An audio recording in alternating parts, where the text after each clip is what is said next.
Hey there, Cheesemeisters, and welcome back to the Peach Pod After Dark. I'm Jeff, and I once put my mouth directly on a lawn hose. I'm gay. And joining me on the other end of the internet, my cuz-host. I'm Leslie, and I'm very fragile. That's a pretty good Joan Cusack. Thank you. I like that. Oh my god. Yeah. Thank you. Good tone on that. Honestly, in watching this film, I was like, maybe that's the type I need to be going for. We met Joan Cusack. She owns, or at least she did. I think she still has it. A general store in Chicago. Like just a little knick-knacky place. We went in there once, and when Liam was pretty little, 6, 7, had her sign the bottom of her Jessie. Oh, yeah, it was cool. We love Jessie, my mom and I. Yep, it was pretty cute. So this week, Cheesemeisters, we are watching In and Out, the 1997 Gay Spartacus masterpiece, written by Paul Rudnick. Sorry, that was spoilers for the end of the movie. Directed by Frank Oz. Starring Kevin Kline as Howard Brackett, Joan Cusack as Emily Montgomery, Tom Selleck sans mustache, boo, as Peter Malloy, Matt Dillon as Cameron Drake, our Steve Sanders of the movie, Debbie Reynolds as Howard's mom Bernice, Wilford Brimley as his dad Frank. They get remarried at the end, and I don't understand it, and we're going to have to talk about it. We are watching this. What's that? Plenty to talk about. Plenty. We were watching this in conjunction with Season 4, Episode 26, Blind Spot, because Steve just goes out in people like Cameron Drake does. Our spelling connection this week is Kevin Kline, who is in Soap Dish. So this movie has a 72% critic score and a 57% popometer score. So there's a bit of a difference there, and I have theories. Had you ever seen this movie before?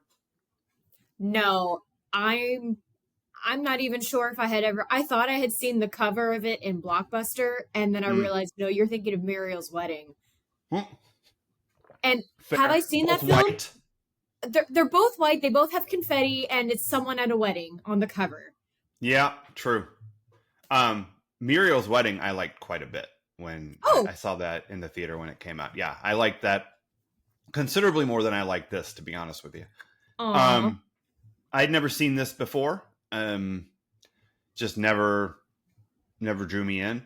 I knew what the deal was. Like, we talked about this, but I don't remember if we talked about it at the end of the podcast or if we talked about it offline. Like, the impetus behind this movie being something that Tom Hanks did IRL. I looked it up. Yeah.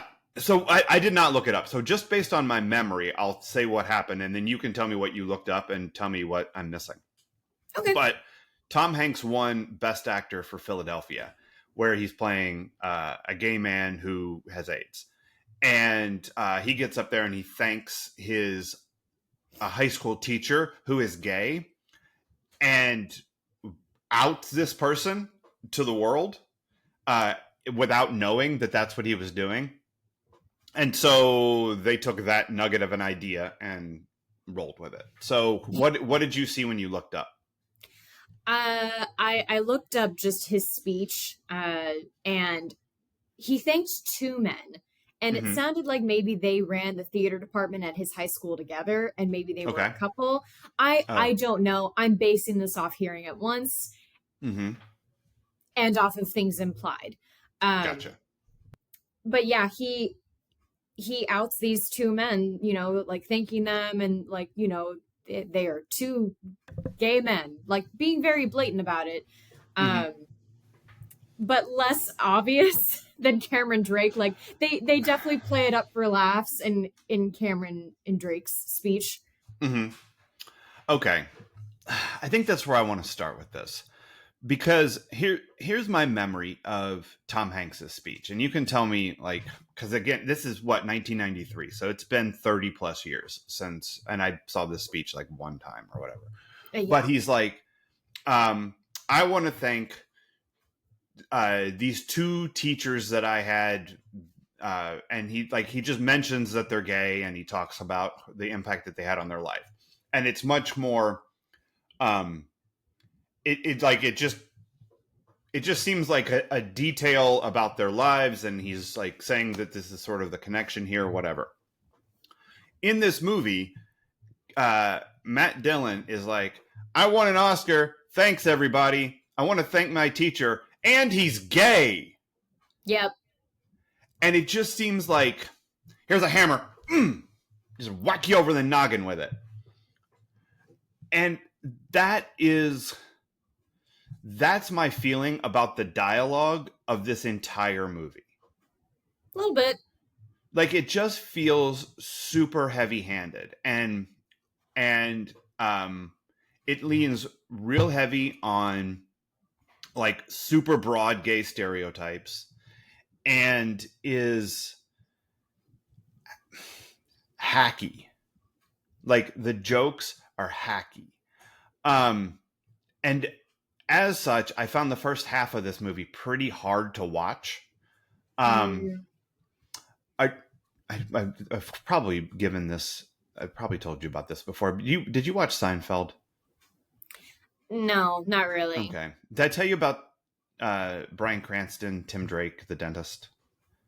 I don't the think guy so. who he was converting to Judaism, and Jerry was pretty sure he was doing it just so he could tell Jewish jokes.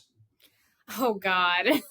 And somebody was like, does this offend you as a Jew? And he's like, no, it offends me as a comedian.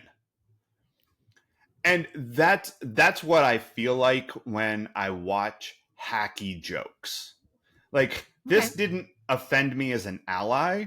This offended me as a comedian. It offended me as someone who likes jokes. And like the more I thought about it, I'm pretty sure that shit's on purpose. I really think so. Like, I've been kind of worried coming into this one because I'm like, I'm pretty sure just because we look at I feel like you can't watch anything old now without saying that, like, well, they did these things because it's an old movie. And like, I'm kind of tired of that. And I really don't want to have to go into this defensively because, quite frankly, I enjoyed this movie. Good. I'm struggling to tell you why, because I fear I will sound like a simpleton, but I enjoyed it. I really think a lot of the hack stuff, the hackneyed things or the hacky jokes, I think some of that was on purpose. Because in a way it felt like, I can't remember the example now that I was going to come up with, but it feels like when they're making fun, it feels like they were clearly but lightly poking fun at the people who don't know gay people and who don't understand what it means to be gay. Yes. And think that one stereotype fits all. Like this, right. And so there are some scenes that are questionable in their relatability, but at the same time, if you find a bridge, build it. Right. Whatever's going to get people to understand you. This is why I love playing with metaphors so often, because one, it helps me understand whatever I'm going through. And I'm hoping it's going to help other people either come together over that bridge, or just, even if they're still across it, they're like, okay, I see how you made that connection. Yeah. The reason I don't think it works all that well. I don't think that the use of the super broad stereotypes it's not as sharp and pointed as I would like it to be for it to be funny for me. And in some, and the reason I think that it's here's my broad theory with this. They got really solid pedigreed people to make this movie, right? Yeah. Like, do you know the work of Paul Rudnick? Like, I looked it up because I wasn't sure what else he'd done. Although I mentioned this to a friend of mine from high school who pointed out the movie he did right before this that I had seen and really enjoyed. This movie called Jeffrey, and that's not why I liked it, because it's named after me. Have you heard of this movie? I don't think so. Okay, it's another movie about gay characters. Patrick Stewart's in it. He's very funny. He's like super over the top. Nice. Just like real camp. And so my memory of seeing this movie in like 2000 or whatever was that I thought it was really funny. Now I have no idea if it still works. No clue. But here's some of the other shit that this dude wrote. Did you look him up? Because I think I don't know. You said maybe you did, but I looked him up, but I wasn't super familiar with his work. I think I saw that he wrote the play I Hate Hamlet, and I have read that. Yeah. Does not make me an expert on Paul Rudnick. No, I'm not an expert on him either, but here's some things he wrote. Movies he wrote. Sister Act. Ever heard of it? That's right, because I saw Carrie Fisher was also involved in the writing of that. Yeah, Sister Act. He wrote Sister Act, which is, I think that's also pretty broad in its comedic, the paintbrush it uses to make the jokes. Uh-huh. Okay. How about Addams Family Values? Have you seen that? No, I have not. That movie is not broad. That movie is sharp and pointed and fucking funny. Okay. Like that movie, Wednesday Addams is nasty in that movie in such a funny way. Then he wrote Sister Act 2. Then he wrote Jeffrey. Then this. He's written good things. He had a pedigree into this movie of writing commercially successful funny movies. Mm-hmm. Okay, so this is not a guy who doesn't know what he's doing, right? Yeah. And then they hire Frank Oz to direct it. Ever heard of him? Maybe. Are you familiar with the oeuvre of Frank Oz? And I'm not just talking about the Yoda of it all and the Muppets of it all, which if all Frank Oz ever did was Muppet work, then like all-timer, right? Yeah, still huge. Yeah. I don't think I know outside of the Muppets what he has done. Okay, so his directorial filmography is it's really, really pretty damn good. All right. Not all of these things do I expect that you have seen. Okay. The Dark Crystal. Have you seen that? No. It's a Muppet movie. I mean, it's, with Muppets. He did The Muppets Take Manhattan, which I know you haven't seen yet. Yeah. Little Shop of Horrors. Okay. Right? Dirty Rotten Scoundrels. Have you seen Dirty Rotten Scoundrels? I have not. Oh, we're gonna have to watch that because that's really good. Yeah. How about What About Bob? Have you seen that? I have seen that. That movie's great, right? Yes. House Sitter. I don't think you've seen that. It's a Steve Martin, Goldie Hawn movie. Very funny. Wait. Yeah. Is that the one where they're in New York? No, that's a different one. Oh, no. You're thinking of The Out-of-Towners. Thank you. Okay. Yeah. That one's not as good. No. But House Sitter's very funny. Then he did In and Out. Then he did Bowfinger, which we've talked about before. Steve Martin, Eddie Murphy. Yes. Really fucking funny. Frank Oz knows what he's doing, is my point. He makes good movies. Okay? So you get two people who know what they're doing, and then you put Kevin Kline and Joan Cusack and Tom Selleck and Matt Dillon and Debbie Reynolds and Wilford Brimley and fucking Bob Newhart, who can't not catch a break for me in like the movie he's in. Subpar.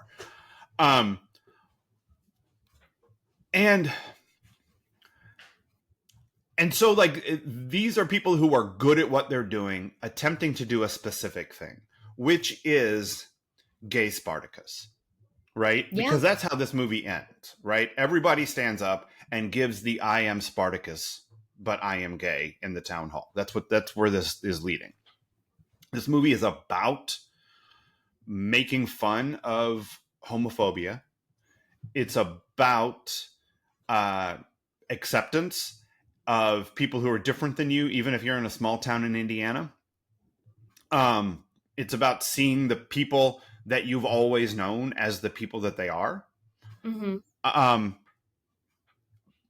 But it does it in such a, it's so light in its comedic touch that to me it doesn't get there. And it's like in some places the thing that really sold it to me as like I see what they're doing here is the movie clip they show of Cameron's Oscar-winning performance in the Gay Soldier movie, where he's like got the guy on his back, and it's like I think I love you, and he's like friends, and it just keeps no in a different way, like pen pals, like okay, I get it, like they're making fun of the way that homosexuality and gay love stories have been presented to this point in history in 1997.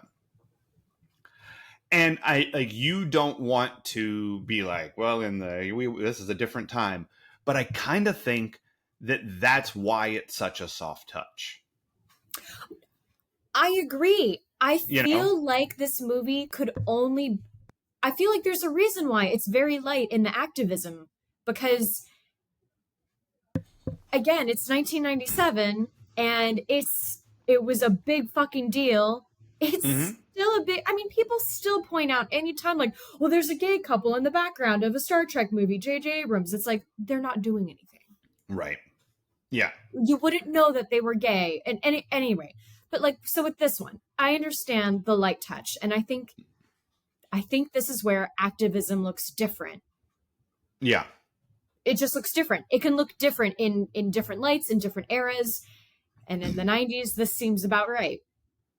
It does, except, and there was an episode of South Park, I don't know, 20 years ago, where basically Matt and Trey were tired of people pointing out that things that they were doing in their cartoon about kids had been done in The Simpsons, which is a cartoon about a kid, you know? Yeah. And so the whole episode was Simpsons did it. Like, anytime anyone says anything, someone else is like, The Simpsons already did this. And so I don't like to do that. But we talked about this a little bit in the 90210 episode, the Homer's Phobia episode. Plays with these same things, but the jokes are so much funnier and so much sharper and so much weirder. And there's people pointing out how ridiculous Homer's being. And no one in this movie is pointing out that everyone in the town is being ridiculous. Like, the Simpsons episode plays with stereotypes too. Like, Homer is, he's super worried that like suddenly Bart's gay because they met John Waters. Zap. And like, Homer sees gay in everything that Bart does, including like when Marge brings out dessert, she made snack cakes, both kinds. And the both kinds are the Little Hostess cupcakes and the snowballs, like the I don't know, orange or pink coconutty snowballs, right? And Bart's like, and Homer's going, ooh, like choosing the pink one makes you gay. Like, that is that's a way more specific, ridiculous gay stereotype. Because he takes it, he makes it about these stupid like cupcakes. By the way, the only answer there is don't eat the gay one because coconut is gross. Say, brainless, don't you know where coconuts come from? I don't know what to tell you. I don't like coconut. I'm half and half on it. Yeah. But he also does things like like he's worried, and he goes to Moe, and Moe is even more ridiculous than Homer is. He's like, the whole modern world, Homer's got a swishifying effect on the youth. Like, and all your MTVs and your diet sodas, they ain't helping nothing either. And so like then the thing they come up with is like the way to make sure that Bart's not gay is to like take him hunting and make him kill an animal.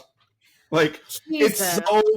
it's so much funnier because it's so like it's specific and it's over the top, and the stereotypes are overtly silly. Like and other people are saying, what are you talking about? So did you want, because here's what I'm hearing.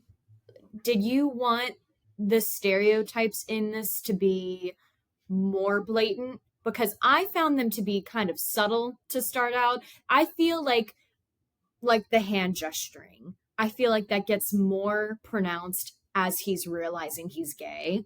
Yes. No, and there are other things that they throw in. But anyway, tell me. So did you want it to be more pronounced?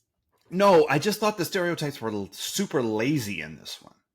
Like, of course, everyone thinks you're gay. You wear a bow tie, and you teach English, and you like sonnets. And but I think that's making fun. I think that's how. Listen, we came from small towns. I think that shit is so real because I was surrounded by people saying that kind of shit. And I didn't understand it. I also didn't understand why it fucking mattered. But, you know, so I get it. I feel really, truly, they were making fun of how limited people's minds are when it comes to assuming someone's sexuality. 100%. I agree. I just feel like it was... the stereotypes just felt too lazy to me. Like, that's fair. Because you can play that pink stereotype thing, like, oh, you like to wear pink. But when you make it about which snack cake you choose, that is so much funnier because it's like it takes it and it makes it even more absurd. Yeah. And I think maybe that's what it is that the stereotypes in this are not presented as absurd. They're presented as baseline, like normal stereotype. Yeah. And be funny to me, they needed it to be, I like my beer cold, my TV loud, and my homosexuals flaming. Like, it needed to be bigger for it to be funny, I think. I wonder if they spent too much time making fun of heterosexuals because... or if they were taking the gay stereotypes and using those to make fun of straight people, because it is stupid that we consider men who are well dressed and clean as anything but heterosexual. That's stupid. And like I think the one line of jokes that I didn't, well, not one line, but at least with regards to the gay characters, I did not like the whole like tape on how to be masculine. I went, "Ooh, this is sad. This just makes me really sad." Yeah, he likes to dance, so he must be gay. Like it's that the stereotypes exist at that level that makes them like accurate but not funny, right? There's no twist on it that turns it into something that makes me laugh at it. Yeah. And so when the whole first half of the movie is just like lazy, basic ass stereotypes, I'm like, this is a lot. It doesn't do anything for me. And then he comes out at his wedding, which poor timing, except for if you ask Tom Selleck, great timing because you just saved her a lifetime of misery, which is also a fair point. True, but he also got himself some amazing ratings. Like There is so much Right. more nuance in this movie than was explored. Like, the thing that bugged me the most was how, like, no one was asking him, didn't you know? Or why didn't you know?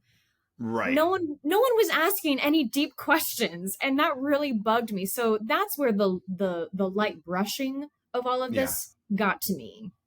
Yeah, because he doesn't, like, as far as we know, prior to this Oscars telecast, he has never once questioned his sexuality. Yeah. Not once. And the thing that convinces him, seemingly, is that he checks all the stereotype boxes. Like, he's like, well, maybe they're right. And then he kisses the only gay guy he's ever met. And the kiss is funny because his legs do all these things. It's amazing. I can't wait to talk about it. Yeah, that's going to be good. Like, I liked that, although I also don't get Tom Selleck's character in this. I don't understand. Like, does he, because, and here's the other thing, and you experience this too. I watched this on Pluto with commercials, and there were way too fucking many. It felt like the end of this movie, there was a commercial every 2 minutes.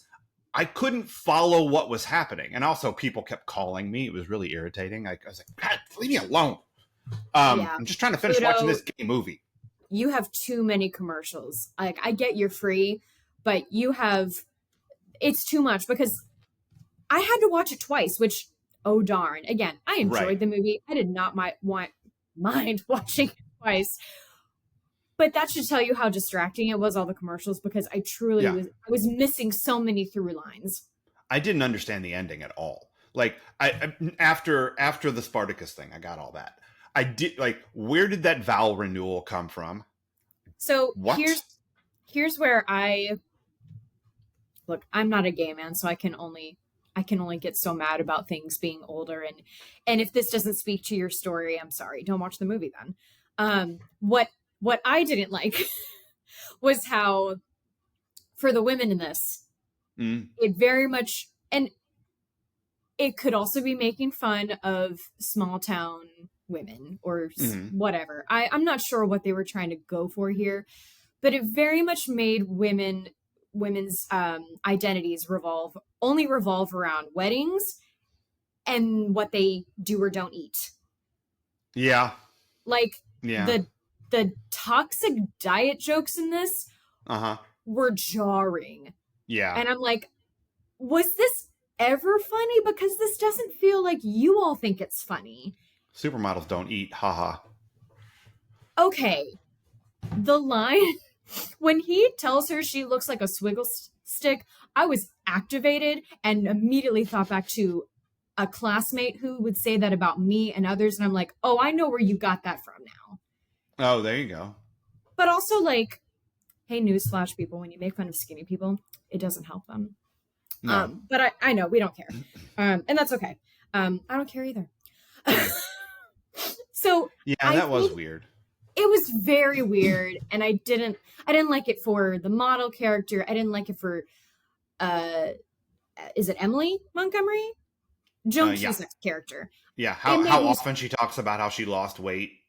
Yeah. And do you want me to start eating again? No. Right. It made me sad, and I think it also reflected, like, that reflects back poorly on gay people thinking that they only want you to be fit. Right. You know, also it's the same broad brush. It's the same light touch broad brush applied to the women in this town as it does to, like, everything else, all the gay stereotypes. But so I'm totally with you there. Okay. But to go to your question, I think, because the women get what they want at the end of this. Emily wanted to eat again. Debbie Reynolds wanted a wedding. Mm-hmm. Why she wants, and see, this is where, again, we needed more explanation. Why do you only care about a wedding? Right. And it seems, when I was watching it again with a fucking magnifying glass. And a fast forward button. Jesus. It seems to me like maybe her and Is it Wilford? Frank. Willard? Yeah, Wilfred. Wilfred. I'm sorry. I only know him as Wilfred, yeah. Diabetes. Diabetes. Yeah. Diabetes. It seems like maybe they had a shotgun wedding, or maybe they just, because they didn't have the funds at the time, they had a small town get together. And so getting to have a big wedding for her son who's getting married, maybe that's why. But they didn't explore that. And that's, no. I'm so mad I'm hitting things. I'm sorry. Earthquake. Again, light brush. You know, this was, honestly, this was a gay Hallmark film. Maybe that's what it is. This is a gay Hallmark movie. They're not for me either. Sorry, Mom. Although, if you want to hire me, I'll take that. Was there a gazebo in this? I didn't even look. I didn't know. It's Indiana. There has to be a gazebo somewhere. Yeah. No, this is, oh man. Okay, this explains so much to me now. But yeah, so Debbie Reynolds, I think her character just didn't ever have a big wedding of her own. Yeah. And that's what she wanted. And also, I think this kind of felt like a college student writing a comedy and going, well, I learned that comedies end with a wedding. So yeah, we have to end this with a wedding. There's no other way to end a comedy. Like, it's also kind of Shakespearean. Pretty much all those comedies end with a wedding. Okay. I mean, yeah, I think I think you're right. There's something missing in the explanation, because you're like adding a bunch of stuff to Bernice here that's probably true, but was never told to us and never shown to us. So suddenly there's like, what? There's a wedding? They never said they were going to do this. I don't fucking get it. And then I'm like, wait, is he dating Tom Selleck now? Are they together? I don't understand. And why is the supermodel dancing with his brother? Like, what? Like, and was Cameron a chubby chaser this whole time? Like, is that why he doesn't like the supermodel? Because he was always attracted to his more full-figured teacher? Like, what? There's the end of this movie is things thrown at the screen, it feels like. And I'm like, all right. I know, and it really is a disservice to everyone involved, because as we've pointed out, this is a good group of people. I don't know. I don't know if like executives involved, or I don't know, people with the money were just like, you can't explore this further. This is already bound to offend some people, because the way they wrap it up feels very much like a made-for-TV movie. Mm-hmm. And that's where I think that this is like the 1997 of this is important. Yeah. And why because I think that there's a limit to what they could do in this movie to explore this idea and tell this story and still have it be palatable to the mainstream. And like, it kind of wasn't 57% popometer that's rotten. That's not fresh. Oh. So like 60% is the cutoff, right? And I didn't know that. The people didn't like this as much as the critics did. And I feel like for the people, it might have been too gay in 1997. Probably. Like it, right? Because the story and the moral of the story is, like, speak your truth, be who you are. Like, the minute he does that, it frees up the rest of the town, like the lady with the husband with the 3 balls. Although why she hasn't been talking about that for 30 years, like, you got to put that one out there, lady, because like everyone's going to be interested in that. But like, and that it's like, you should accept the people in your community for who they are. That's what this movie is.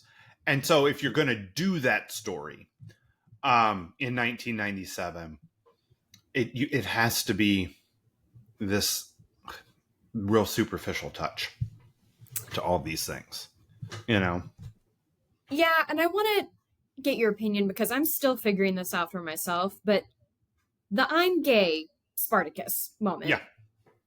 Does that work? In what does it work how? Like, does it work to I convince the town? Does it work narratively? Like, as a set piece? Like, what do you mean? Does it work? I hadn't thought further than that. Um, does it work to convince the audience? I wonder. Okay, the audience in the theater or the audience in the town hall? In the theater. I Okay. mean, I mean, I would consider both because I don't. It was a very well-meaning moment, and like I feel like I watched this very much from an actor perspective. Like I was look, I like bragging to Walter. Like I can justify anything. People when Sure. we're playing cases for the medical students will have actor questions that are bonkers, and I'm like, it ain't that kind of show, kid. Just do Right. it. Hit the beat and go. And I think the actors for this probably had to do a similar thing. And like, I don't know where this is coming from, but I'm good, and I'm going to come up with an excuse, and I'm going to make it work. I think I don't think I've seen Spartacus. Not all the way through. And I'm I assuming haven't. you have not either. Yeah. Yeah. Um do you understand the I am Spartacus? Like what is happening in that moment in the movie? They're fighting, Okay, no, it's and they're they're and again, I've not seen this movie. I just understand the context of it. This is the end of the movie, and they the whoever they're fighting against, I don't even know who the bad guys are, want to kill Spartacus because he's like the leader of this uprising. And so they're like, which one of you motherfuckers is Spartacus? Because I'm hanging your ass up. And he stands up and says, it's me. I am Spartacus. And then someone next to him stands up and says, I am Spartacus. And when they all do that, it's moving. Like it super works because they're all saying, well, now you don't even know who to kill, right? Because we're all Spartacus, and we are all the impetus behind this rebellion, this whatever. Like it's not this one guy. We're all this one guy. It's an idea. It's an ethos. It's a movement, right? okay. So when they're doing that in this movie, that's what that is. It's the same sentiment as that Spartacus movie is. Like this guy's not alone, right? I am with him and we are all him. So here's what rubbed me the wrong way with that then. Because like I feel like I got that mostly. I understood they were trying to stand up for him and be like, we're with him, it's fine. But the things they were talking about right were wrong. And like if that kid was really coming out, the first one who stood up for him, then that moment got stolen from him. And then correct. And the whole point is these students are trying to say like, because of course there is the stereotype of if you have a gay teacher, he's gonna rub off on other students, and it's like, yes, that's so stupid and narrow, and I just don't see how it works then if all the students are standing up then and going like, yeah, we're gay, and it's okay. It should be seen as encouraging if one feels like, and that's where again you need more explanation. If the one kid who is really coming out says, and I'm able to do this because he showed me it's okay. Right. So I think there's a couple things going on there. I think that they're doing the I am with you, we are all one, I am Spartacus.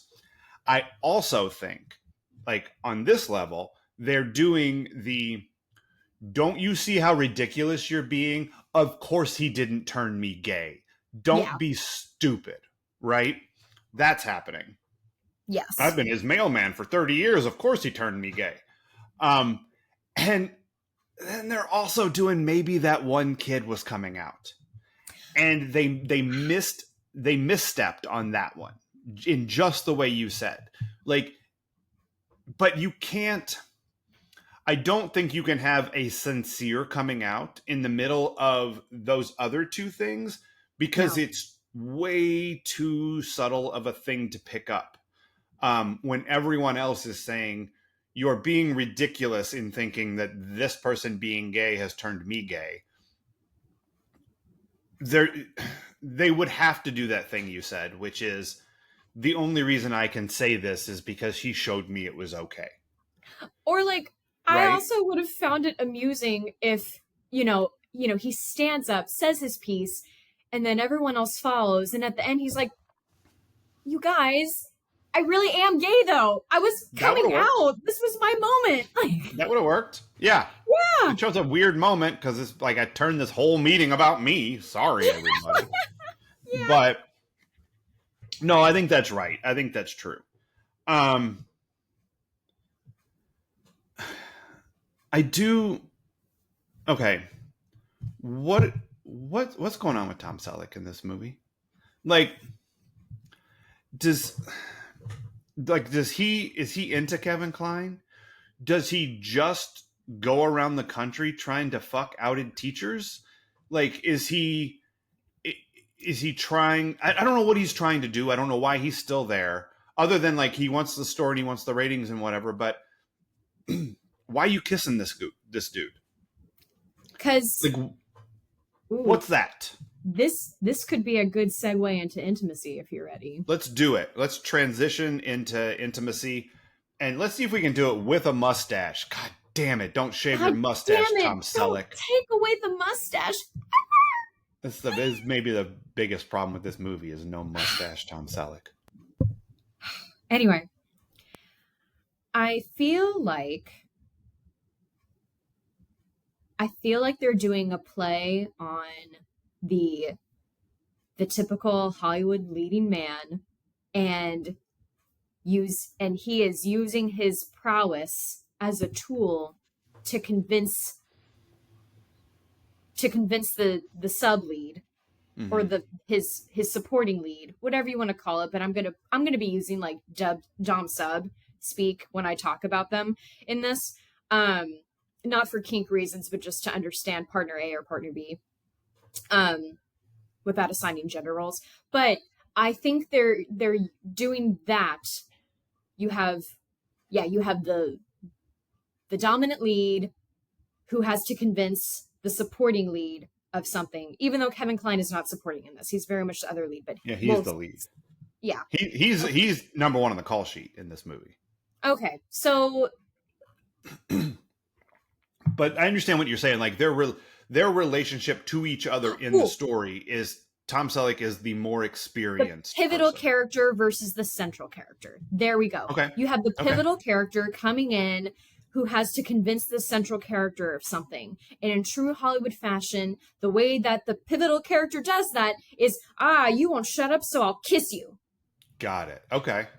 And that's what I think Tom Selleck's deal is. I think they're also, the movie wanted to make fun of, I think Paul Rudnick wanted to make fun of just other groups in this. Like, you know what? While I have a script, while I have a typewriter, because he was definitely poking fun at Hollywood and, mm-hmm. dumb actors. And the award ceremony where like the Clint Eastwood was nominated for the movie called Codger, and someone else was nominated for the movie called Coot. I'm like, all right, I gotta see what you're doing there. And also making fun of, the TV journalists for entertainment. And so Tom Selleck had, I think, a tough role in that he is someone who has been altered by what he's trying to do to get ratings and to do his job, very much like the journalists in Nightcrawler. But then there's also a genuine, I feel like he has the soft underbelly of someone who, I have been out, I want to help you come out, but I don't think kissing another person is a helpful way to convince anyone. Right. I mean, it's a tactic. Mm-hmm. But it feels very Hollywood. It's because again, we see this in all rom-coms. We do. There's also I think like a more effective layer, and it's a 1997 thing. But are you familiar with? I think the movie is called 6 Degrees. It's with Will Smith in it. It's from earlier in the 90s, 93, something like that. I'll look it up. And there was a whole thing where he played a gay character, but he was not comfortable kissing another man on screen. Okay. So it was like this whole hold on. It was this whole like controversy. Like, oh, like, you know, he won't even do this. You know, like actors, like, that's too gay for a straight actor in the early 90s to kiss and play. You can play gay, but if you kiss somebody, that's a bridge too far. And in this movie, they cross that bridge, right? Yeah. Two straight male actors kiss each other in a gay way for 12 seconds. Yeah, and it's played as a pivotal plot point. It's also played as comedy, but it's also like, we can do this now. We have evolved as a culture to the point where you can watch Kevin Kline and Tom Selleck have like a makeout scene and not be like, ew, gay. You know? Well, and I think more importantly, for them anyway, it's not going to affect their careers. Because Will Smith does later on do an on-screen kiss with another man. And so I feel does he? like... In what? Hitch. Oh, I never saw that. Okay. Yeah. Yeah. So I mean, granted, your boundaries can change over time, of course.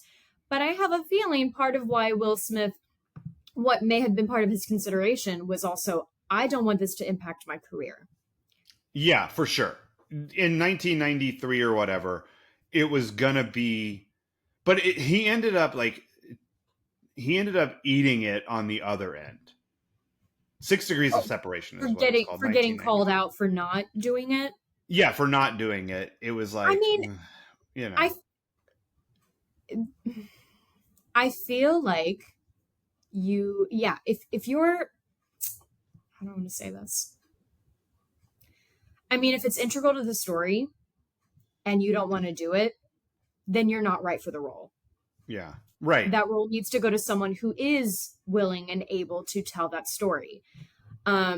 Again, having ICs now, you can play with things like silhouettes or, I don't know, kissing, but making it look like you're kissing, but not really kissing.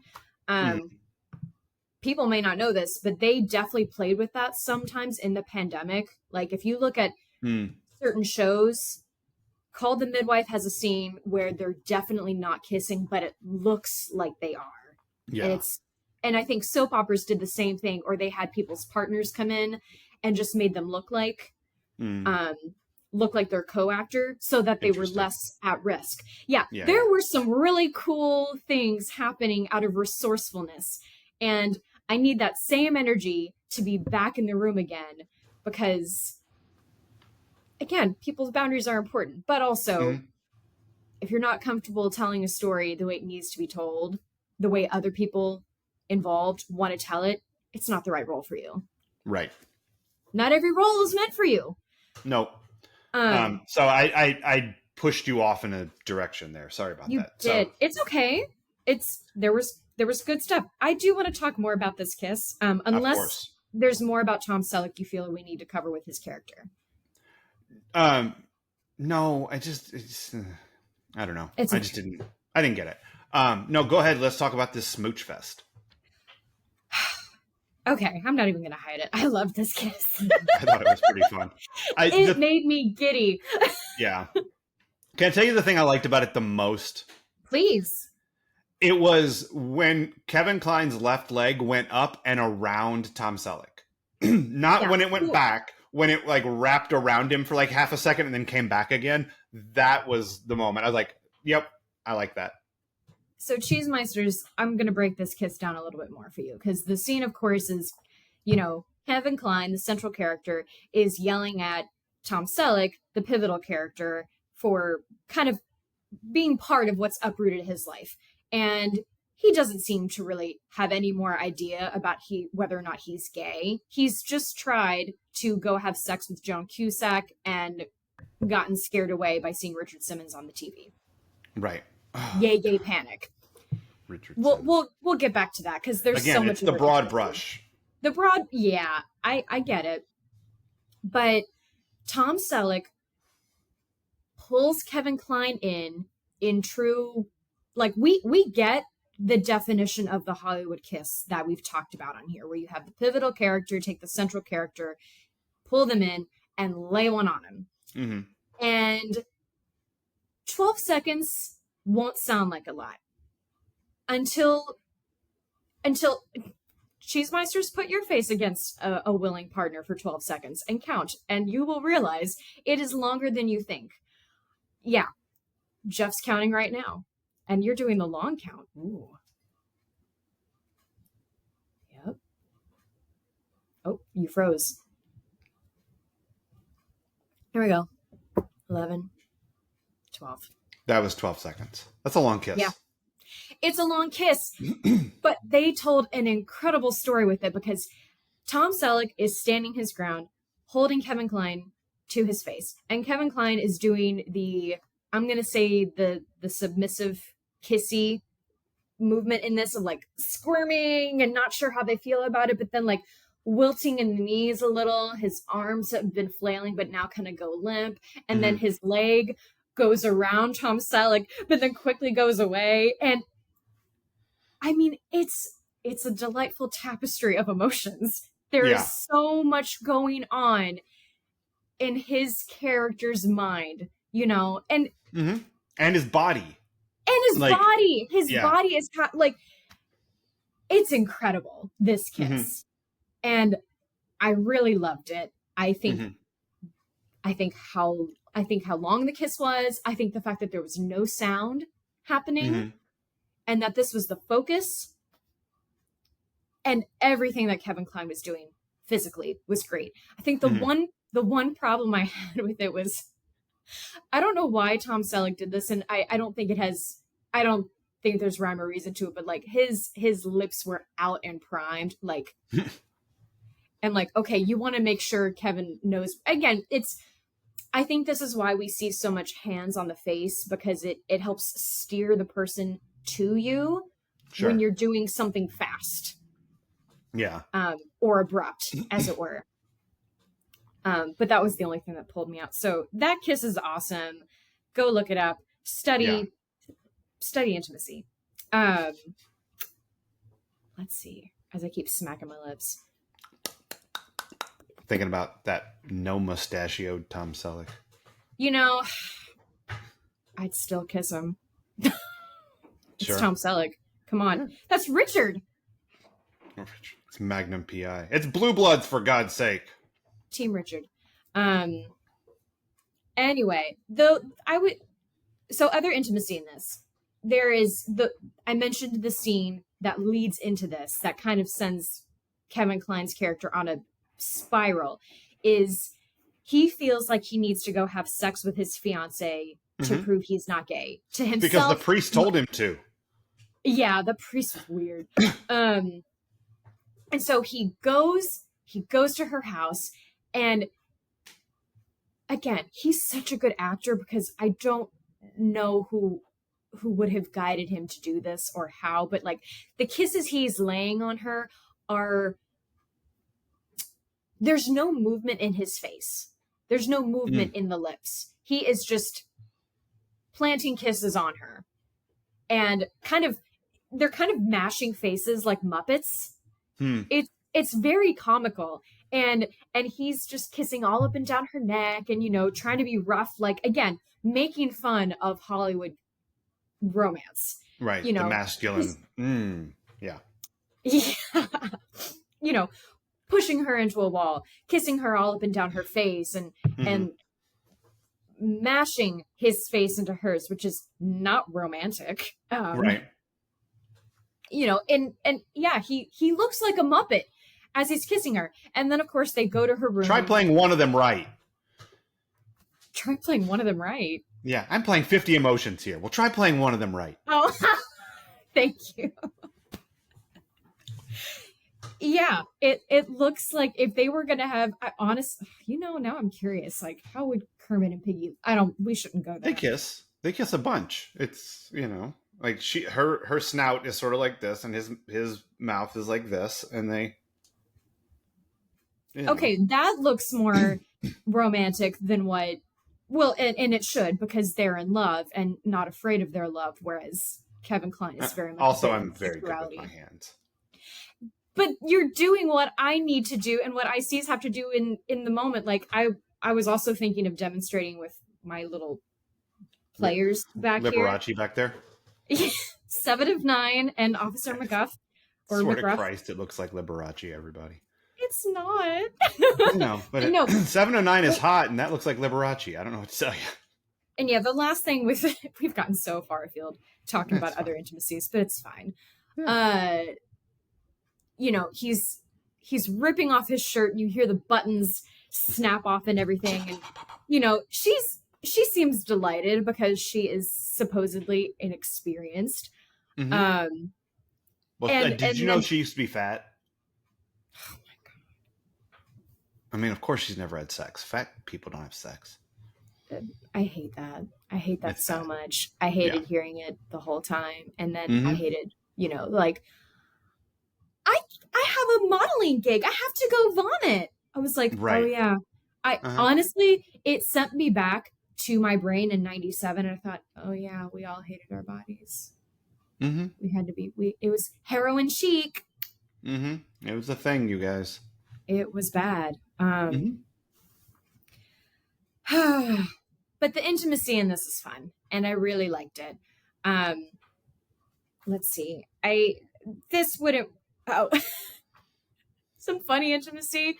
To clearly make fun of.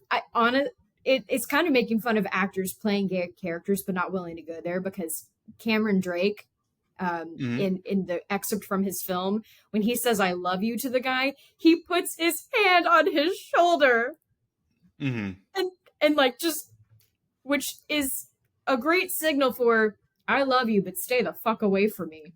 Yeah. Don't touch There's limits me, to man. what we can do in 1997 awards Hollywood. It's I believe it says the masculine people say no homo. Oh, right. It's that exact energy. Yeah. Yeah. It's that real gross energy. Yeah. So yeah, Yep.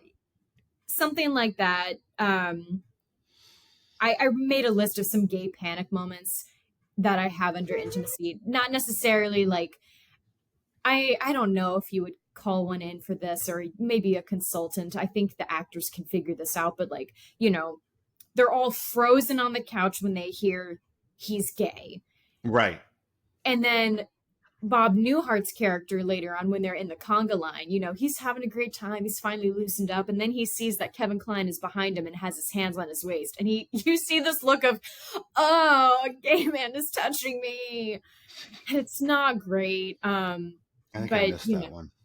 It's at the very end, and that craziness that we didn't when I was confused as to what I was watching. Yeah.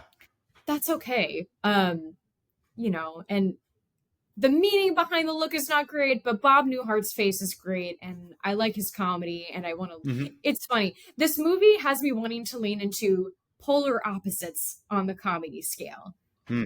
Joan Cusack and Bob Newhart. They're very different. They're very different, and it very much is going to depend on my energy level on who I can do. But I'm in good company. Good case studies. So that's the intimacy for this movie.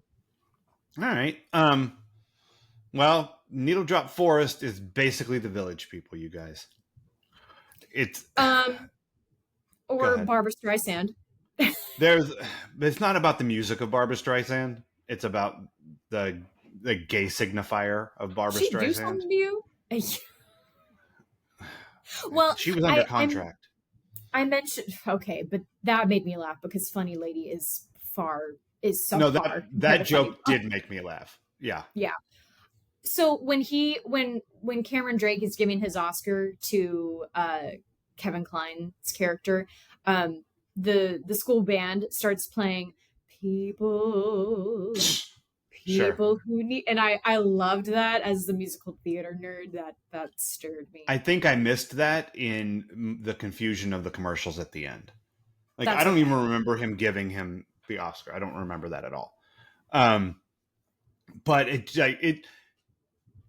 even like that's subtle a little bit, the people needle drop. But all of the music is gay coded. Like it's all Yeah. one note. It is, isn't this gay? Like he likes this, so he must be gay. Very And, much. I mean, Gypsy's playing in the background at one point. I thought, really? yeah. Everybody likes Ethel Merman. What are you going to do? Not just gay dudes. She's an Right. airplane, for God's sake. Man, I really forgot everything about this movie. Fuck the pandemic. They did the rewatchables on it, Bill Simmons' podcast, and he had Cousin Bill on to talk about it. Sweet. Yeah. He gave him a list of things, and he's like, "Here, these are, choose." And Cousin Bill was like, "Airplane. It's foundational to who I am as a person and things I think are funny." And not surprising to me, like, I'm a couple years older than him, but like the things that he watched growing up that informed his comedic sensibilities are the same things I watched. Like, nice. Yeah. The people of my age range, we came up on Airplane and Monty Python and Steve Martin comedy albums and The Jerk, and like all of those things are foundational comedic texts. And I'm like, yep, like all of it. Oh, gosh. But it's a fun listen. What I came up on. And he waited till the very end, but Bill Simmons did mention Chancellor Arnold. So, I mean, I would have expected him to have led with it because Bill's a big 90210 fan, but he got there eventually. So yay to Chancellor Arnold. Shouts to Chancellor Arnold. So when we watch Airplane at some point, but now I need to give it a little space because I just listened to someone else talk about it. And like I don't want to be overly informed. They just dropped an episode on The Sting, and I want to do The Sting pretty soon, actually. And I don't want to listen to them talk about it because I don't want other people's ideas. I want my own ideas. So anyway, Needle Drop Forest, Village People Gay. What it is. What are you gonna do? That's what this movie is doing. What else time? Is this anyone's defining role? No. 0 for 10. Nobody's defining role. Debbie Reynolds is Kathy Selden. She's Carrie Fisher's mom. Tammy. Oh, I love Tammy. I have so many fond memories watching Tammy as a child. Mm-hmm. Okay. Yeah.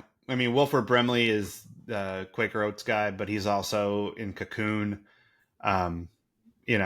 He's the... You're familiar with the Brimley Cocoon line? Like that thing? Do you know what Cocoon is? It's what a butterfly, or it's what a caterpillar goes into to become a butterfly. It's a movie in the mid 80s where old people get young again. And Wilford Brimley is one of the old people in this movie. Steve Guttenberg's in it. And Wilford Brimley in this movie, when the movie was filmed, was like 53 years old. But he was like old man, right? Because one of those. Yeah. And so this there's this thing of like when an actor or like a celebrity is like has crossed the age at which Wilford Brimley shot Cocoon, and like then you look at them in comparison and you're like, well, that's weird.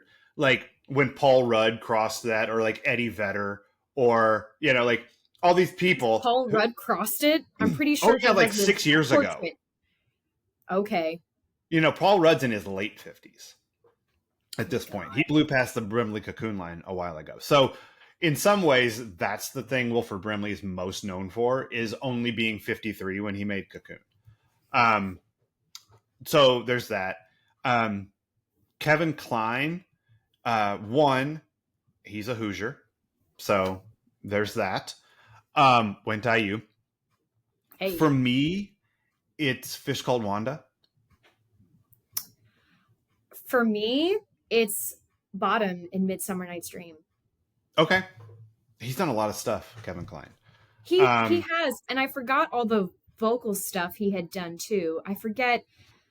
Oh boy, I think they said he was in Hunchback of Notre Dame. Oh, he's also Mr. Fishoder in yeah, I feel like I know him mostly for as a voice actor. Which is crazy. Yeah, he did the narration for the Nutcracker with Macaulay Culkin. Joan Cusack. I mean, she's Jessie. Jessie. But she's also the. Yeah, I was just saying, she's the one making out with Duck in. That's not his long Duck. Whatever. It's terrible. She's making out. Oh no, with she doesn't make out with the Donger. Yes, she does. No, the Donger makes out with the really tall girl with the big boobs. Oh, you're right. Okay, never mind. So no.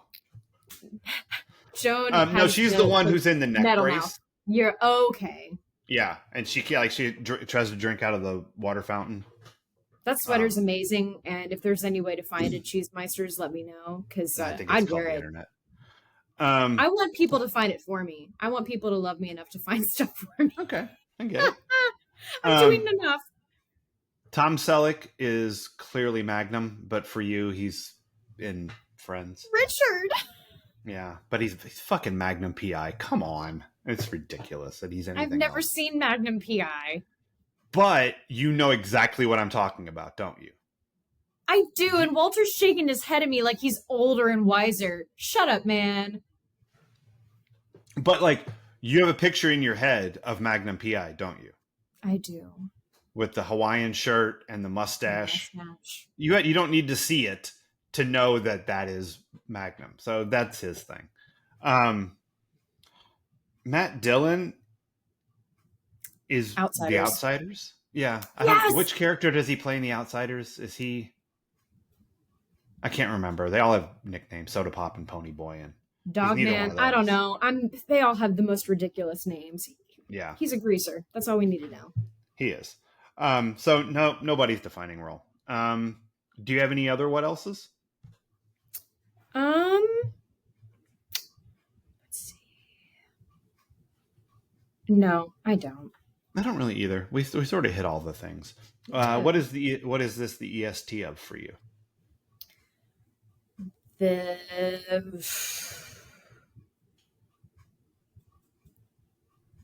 is the gayest Hallmark movie. It really is. Yeah, 100% gayest Hallmark movie. All right. I think we did it. I think once again we have proven my theory that everything comes back to Aaron Spelling. Even In and Out. Gay Spartacus. I really, I'm self-conscious once again of picking a movie that was not liked by you. Oh, I feel like all I pick are torture films. I did have trouble with this one for like the first half of it because it was too much, or not enough. Hard to say. But I'm glad I watched it. So it was interesting to talk about. So join us here on Wednesday, Cheesemeisters, when we watch season 4, episode 27, Divas.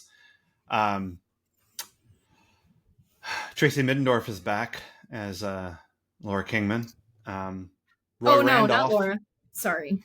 Roy Randolph is in the house, directing with his goatee and long hair. I don't know what we're going to watch next week, Cheesemeisters. At some point in the next 3 episodes, we're going to watch Cat on a Hot Tin Roof, but I don't know exactly where that's going to fall. Watch me die inside. Uh-oh, watch out. So I don't know. Join us here next Friday when we watch something that is going to be a fucking delight. So sure will. Yeah, because we're the best. Between now and then, Cheesemeisters, do me a favor. Go out there and like follow us on all the things. We don't do this enough. We don't do this where we tell you to follow us on the socials, to like subscribe to the podcast. It's on all of the places. Like if you're listening to us right now, you could be watching us on YouTube, or you could be watching us on Spotify, or you can just listen to us on Apple Music and all those places. But and then like be a real mensch, cheese meisters, and go tell some people. Like, tell the people that you love, that you want to have nice things in their life, that the Peach Pod is where it's at. Um, like, that we're the best and we're fun, and even if they're not 90210 people, like, we watch these movies and we talk about them, and it's great. So do that. Subscribe on all of them. Download it everywhere. Tell your peoples. Take out a billboard. Wear T-shirts that you made that have your favorite things we've ever said on here, like Romeo plus Juliet equals loud, and no, you are like, all the great stuff. Nursey and Splashdown and Fly Guy. My And boy. what if one of our airmen died? All of it. Sexperts go home. Sexperts go home. God bless the Sexperts guy. Come see, come saw, got a little bug. All of it. Condoms versus ice cream versus Condoms midriff. versus ice cream. That's right. Oh, yeah. Belly buttons are coming, you guys. Do all those things because we love doing this show and we want to keep doing it forever. And it would be great if money came in that made that more possible. So do it. Do all that stuff. Be a good podcast listener. Be a good cheesemeister. Pat you on the head. If you're watching the video, you could have seen me pat you on the head. Yeah. Yeah. But until then, cheesemeisters. Cheers. Cheers.